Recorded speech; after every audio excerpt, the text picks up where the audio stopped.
Hey guys, welcome back. We are on day 29 of reading the Bible. We're still in Exodus. I looked it up. We only have a couple more days of Exodus, and then we'll move on to the next book in the Bible. I don't remember what it is, but um,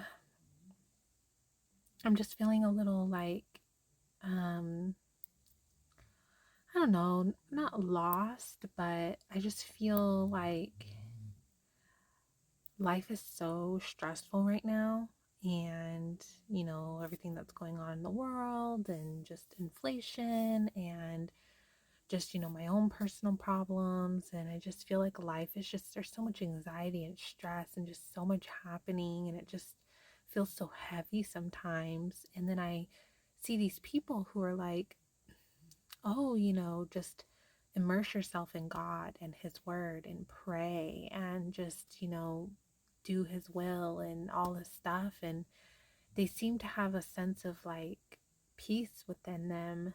And I want that. But it's like I feel like I'm struggling with how to like get there.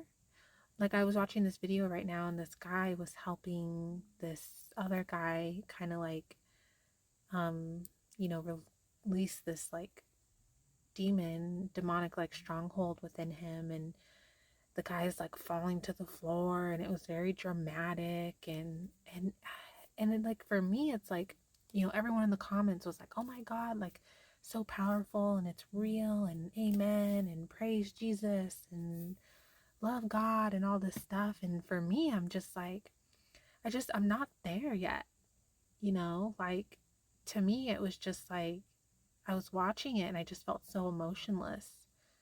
Like, I was just like, okay, like, I I've been praying, and I feel like I'm connecting, and I feel like I believe in God, but I feel like there's still just like this part of me that's just kind of like not quite there. And I always remember, I've said this before a few times, I always remember this night. It was only like maybe like a week or two when I started reading the Bible. And I was dead asleep, and I woke up to just change positions, and I remember just very loudly and clearly, and it was like, Torah, read the Torah and you'll have faith. And I looked it up the next day because I was like, what's the Torah? Um and it's the first like 5 books of the Bible, which I'm currently doing. And so for me, I always go back to that because I'm like, okay, maybe if I keep going the way I'm going, keep reading the Bible, keep praying, keep trying, maybe by the end of the first 5 books, the Torah, maybe I will, like, maybe that really was God telling me that, and was like, keep going, and you will really have faith by the end of the 5 books.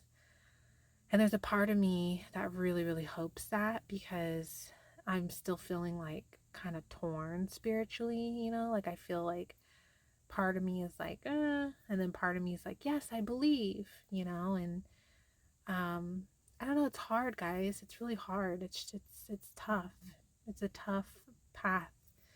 I wasn't raised in the church. I wasn't raised with God in my life. I wasn't raised with praying. I wasn't raised with the Bible. I wasn't raised with religion. Like, so for me, this is all so new, and it's just like, it's difficult. It's difficult to go one way 30 years of your life to all of a sudden, be like wanting to believe and have faith in something so powerful and um, amazing and big as God and everything that He can do. It's like, it's a little difficult. I'm not going to lie.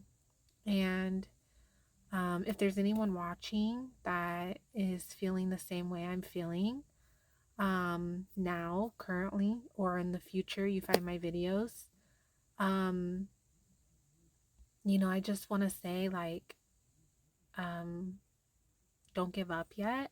I'm not giving up yet, and I'm going to keep trying, because I've already made some positive changes in my life, and I want to see where this will go, and I want to give it a real chance. And I told myself I would read the full Bible before deciding anything and before figuring out how I feel.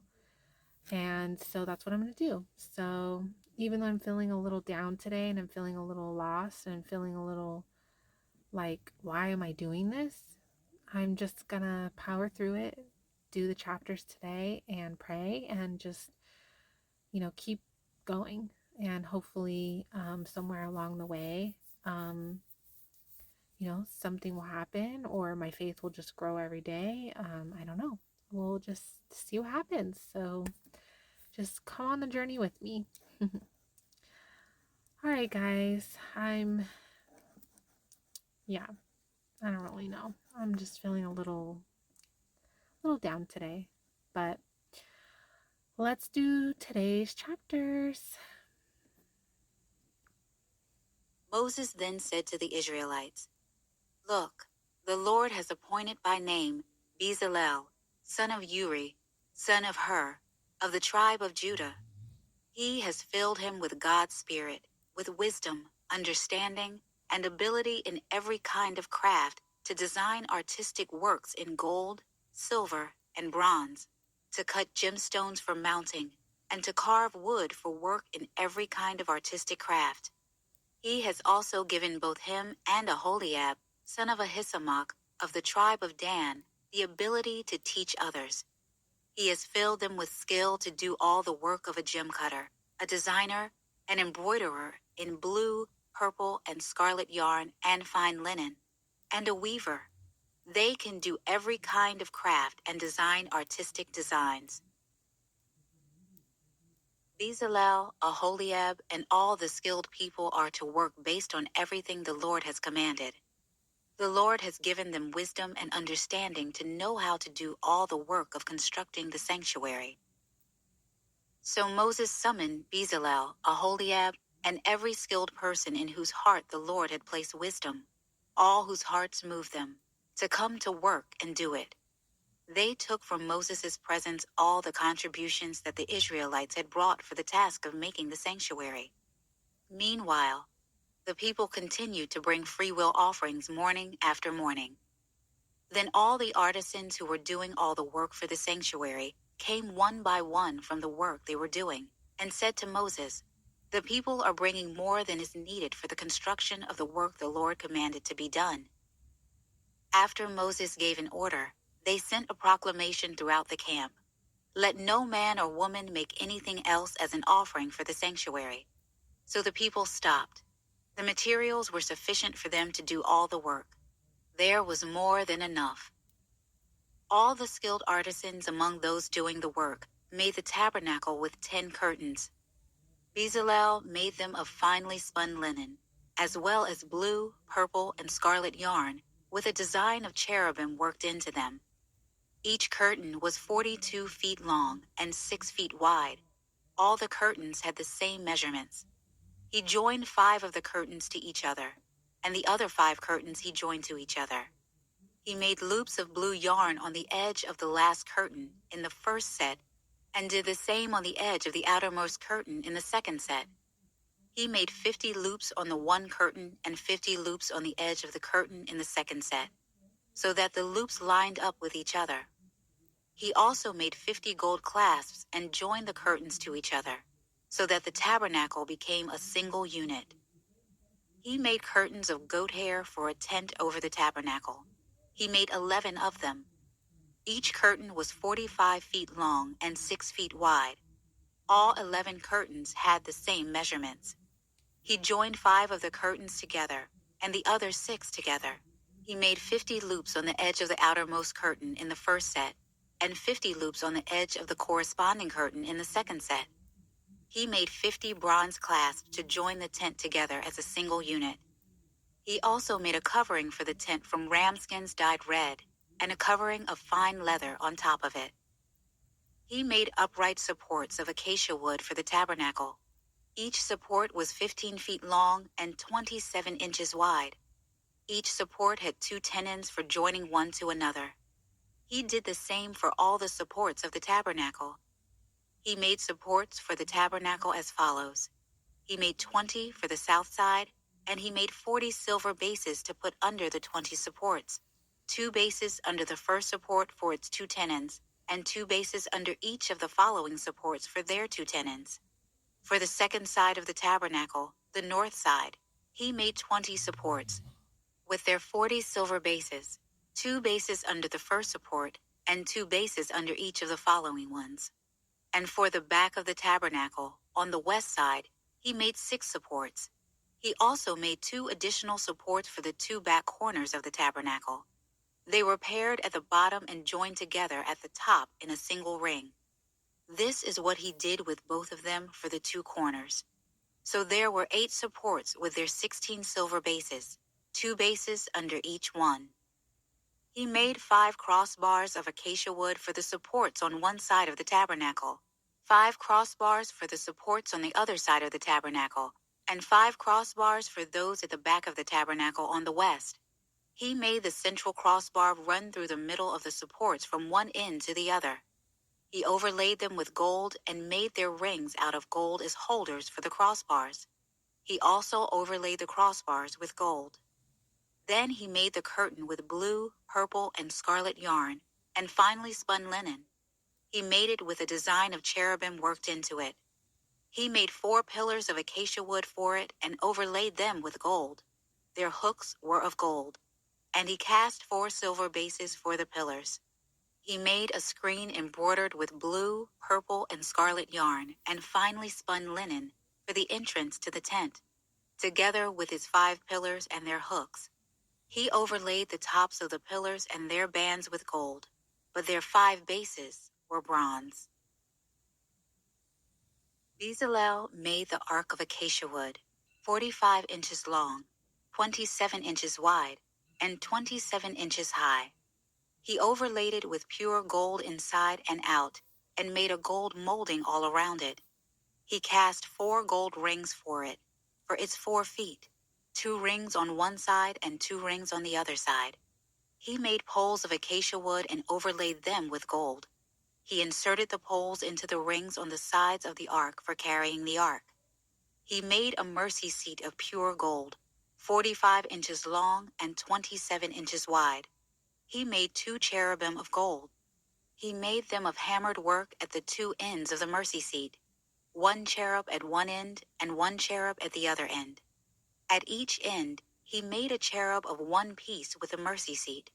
They had wings spread out. They faced each other and covered the mercy seat with their wings.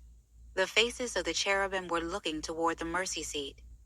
He constructed the table of acacia wood, 36 inches long, 18 inches wide, and 27 inches high. He overlaid it with pure gold and made a gold molding all around it. He made a 3-inch frame all around it and made a gold molding all around its frame. He cast 4 gold rings for it and attached the rings to the 4 corners at its 4 legs. The rings were next to the frame as holders for the poles to carry the table. He made the poles for carrying the table from acacia wood and overlaid them with gold. He also made the utensils that would be on the table out of pure gold, its plates and cups, as well as its bowls and pitchers for pouring drink offerings. Then he made the lampstand out of pure hammered gold. He made it all of one piece, its base and shaft, its ornamental cups, and its buds and petals. 6 branches extended from its sides, 3 branches of the lampstand from one side, and 3 branches of the lampstand from the other side. There were 3 cups shaped like almond blossoms, each with a bud and petals on one branch, and 3 cups shaped like almond blossoms, each with a bud and petals on the next branch. It was this way for the 6 branches that extended from the lampstand. There were 4 cups shaped like almond blossoms on the lampstand shaft along with its buds and petals. For the 6 branches that extended from it, a bud was under the first pair of branches from it, a bud under the second pair of branches from it, and a bud under the third pair of branches from it. Their buds and branches were of one piece with it. All of it was a single hammered piece of pure gold. He also made its 7 lamps, snuffers, and fire pans of pure gold. He made it and all its utensils of 75 pounds of pure gold. He made the altar of incense out of acacia wood. It was square, 18 inches long and 18 inches wide. It was 36 inches high. Its horns were of one piece with it. He overlaid it, its top, all around its sides, and its horns with pure gold.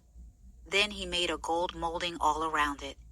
He made 2 gold rings for it under the molding on 2 of its sides. He put these on opposite sides of it to be holders for the poles to carry it with. He made the poles of acacia wood and overlaid them with gold. He also made the holy anointing oil and the pure, fragrant, and expertly blended incense. Okay. Yeah, today's chapters were, I'm just gonna say it, boring. I don't mean that disrespectfully. That was rough. So far, Exodus has been a rough read sometimes, just because, like, it's like constantly talking about all these things being made and out of what and this and that. It's just like, oh my gosh, it's just so much detail. Anyways, guys, well, if you're joining me now or in the future reading the Bible every day, thank you. I appreciate it, and I hope that you're praying and trying, like I am, to bring God into your life and make changes in your life, and hopefully they're nothing but positive changes, because that's what I'm trying to do. So, all right, guys, join me tomorrow for day 30. Bye.